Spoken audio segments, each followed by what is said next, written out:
দর্শক, সারা দেশে চলমান অপারেশন ডেভিল হান্টের খবর সংগ্রহ করছেন আমাদের সহকর্মীরা।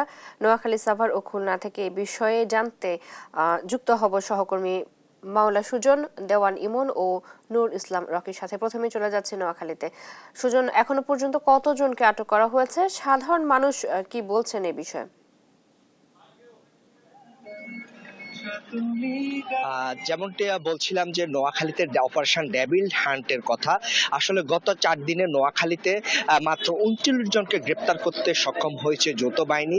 তো এই ক্ষেত্রে আসলে সাধারণ মানুষ যেটি বলছে যে সেটি হচ্ছে যে যারা বিগত সরকারের সময় যারা বিশেষ করে শীর্ষ সন্ত্রাসী বা শীর্ষ চাঁদাবাজ ছিল, অথবা যারা যে সমাজে নানান ক্ষেত্রে বিভিন্ন ধরনের অনিয়মের সাথে যুক্ত ছিল, বিশেষ করে দাঙ্গা হাঙ্গামা সহ বিভিন্ন যে অসামাজিক কার্যকলাপের সাথে যারা যুক্ত ছিল, তারা কিন্তু সে পর্যায়ে এখনো কেউ গ্রেপ্তার হয়নি বলে জানিয়েছেন সাধারণ মানুষ। বিশেষ করে নোয়াখালীর যে দুইটি উপজেলা বেগমগঞ্জ এবং হাতি উপজেলা সন্ত্রাসীদের অভয় আনরণ্য ছিল।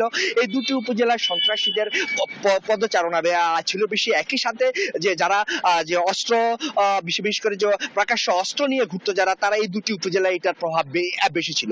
তো তারা কিন্তু এই দুটি উপজেলার সেক্ষেত্রে তেমন কেন যে অস্ত্রধারীও গ্রেপ্তার হওয়ার তেমন একটি নজির এই 4 দিনে আমরা দেখতে পাইনি। তো জেলা পুলিশ সুপার কার্যালয় সূত্রে জানতে পেরেছি, গত 4 দিনে অপারেশন ডেভিল হান্টে মাত্র 39 জন গ্রেপ্তার হয়েছে। তারা যৌথ বাহিনী আরো চেষ্টা চালিয়ে যাচ্ছে যে শীর্ষ সন্ত্রাসী যারা আছে, যারা শীর্ষ চাঁদাবাজ আছে অথবা অস্ত্রধারী আছে, তাদেরকে গ্রেপ্তার করার জন্য। তো আমি এই বিষয়ে কথা বলার জন্য চেষ্টা করেছি নোয়াখালী পুলিশ সুপার আব্দুল্লাহ আল ফারুকের সাথে। তিনি ক্যামেরার সামনে কথা বলতে রাজি হননি।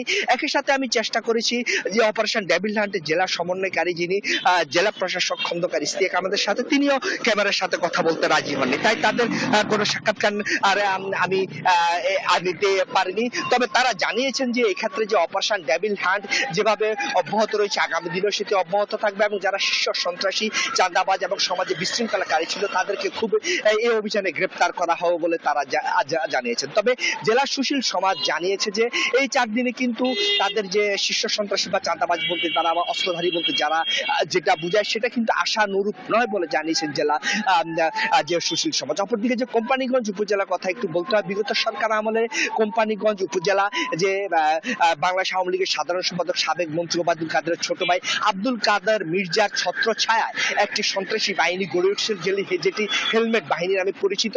সেই হেলমেট বাহিনীর কেউ এখনো গ্রেপ্তার না হয়ে তারা কোম্পানিগঞ্জ প্রকাশ্যে ঘুরে বেড়াচ্ছে। এক্ষেত্রে কোম্পানিগঞ্জ, হাতিয়া এবং গ্রামগঞ্জ উপজেলা সাঁড়াশি অভিযানের জোর দাবি চালিয়েছেন জেলা শ্রমিক সমাজ। এই বিষয়ে আমি এখন কথা বলতে চলে যাব সাভারে। সেখানে রয়েছেন আমাদের সহকর্মী ইমন। আপনি সাভারের সর্বশেষ পরিস্থিতি আমাদেরকে জানাবেন।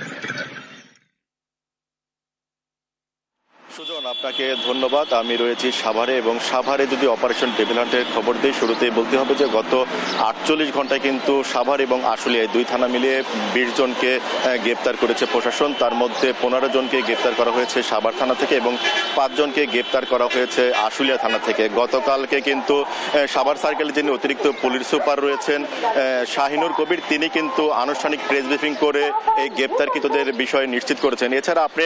এছাড়া যদি আমরা জানিয়ে রাখি যে শিল্পাঞ্চলে কিন্তু জানেন যে ঝুট ব্যবসাকে কেন্দ্র করে খুব গত কয়েকদিনের মধ্যে গোলাগুলি ঘটনা ঘটেছে এবং সেটি নিয়ে কিন্তু দেশ টিভিতে সংবাদ প্রচারের পর গতকালকে কিন্তু এই যে ডেভিল হান্ট পরিচালনা করে যে আশুলিয়া 5 জনকে গ্রেপ্তার করা হয়েছে, তার মধ্যে কিন্তু সেই একজনও রয়েছেন এবং তার কাছ থেকে কিন্তু একটি পিস্তল, একটা ম্যাগাজিন এবং 1 রাউন্ড গুলি উদ্ধার করা হয়। এছাড়া এর আগে যেই 13 জনকে সাভারে গ্রেপ্তার করা হয়, তার মধ্যে কিন্তু সাভারের যিনি সাবেক উপজেলা চেয়ারম্যান রয়েছে মঞ্জুর আলম রাজীব, তার মামাকেও কিন্তু সেই 13 জনের মধ্যে একজনকে গ্রেপ্তার করা হয়, তার নাম কোটি মোল্লা। এছাড়া গতকালকে কিন্তু সাভারে আরো 2 জনকে গ্রেপ্তার করা হয়েছে অপারেশন ডেভিল হান্ট পরিচালনা করে।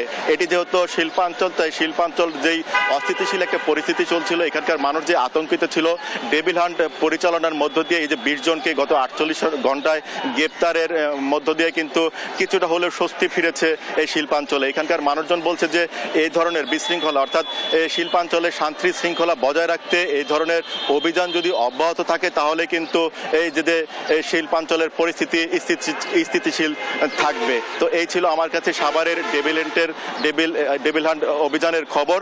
আমরা এখন চলে যাব খুলনায়, সেখানে রয়েছেন সহকর্মী রকি। খুলনায় অপারেশন ডেভিড হান্টের যে কার্যক্রম সেটা কিন্তু আসলে যৌথভাবেই পরিচালিত হচ্ছে। গত ৯ ফেব্রুয়ারি থেকে কিন্তু খুলনা নগরী সহ সর্বোচ্চ অপারেশন ডেভিড হান্টের কার্যক্রম শুরু করেছে প্রশাসন। আজ অব্দি কিন্তু আমাদের কাছে যে তথ্য আছে প্রায় ৪০ জনের মতো অপরাধীকে আসলে আটক করা হয়েছে। এর ভিতরে কিন্তু খুলনা সিটি কর্পোরেশনের একজন কাউন্সিলর সহ মংলা বন্দর যুবলীগের নেতা সহ বেশ কয়েকজনকে আটক করা হয়েছে এবং এই অপারেশন ডেভিল হান্ট কার্যক্রমের ভিতর কিন্তু অস্ত্রগুলি সহ বিভিন্ন ধরনের সন্ত্রাসীদেরকে আটক করা হচ্ছে এবং প্রতিনিয়ত এই অভিযান অব্যাহত আছে এবং বিশেষ করে নগরীতে রাতের বেলায় কিন্তু অপারেশন ডেভিল হান্টের এই অভিযানটা একটু বেশি পরিচালিত হচ্ছে। আমি একটু বলে রাখি যে খুলনা নগরীতে কিন্তু দিনের বেলাও কিন্তু পুলিশের যে টহল সেটি বাড়ানো হয়েছে।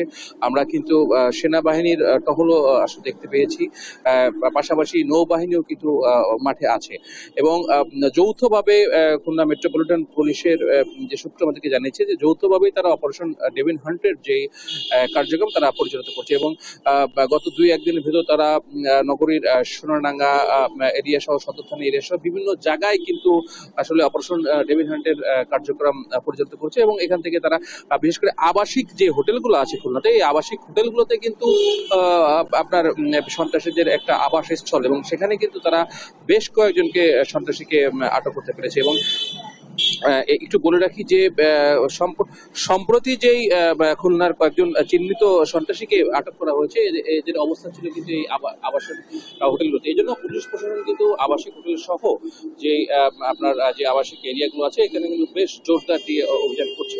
খুলনা থেকে ডেভিড হান্ট নিয়ে এটা ছিল আমার কাছে সর্বশেষ সংবাদ। চৈতি।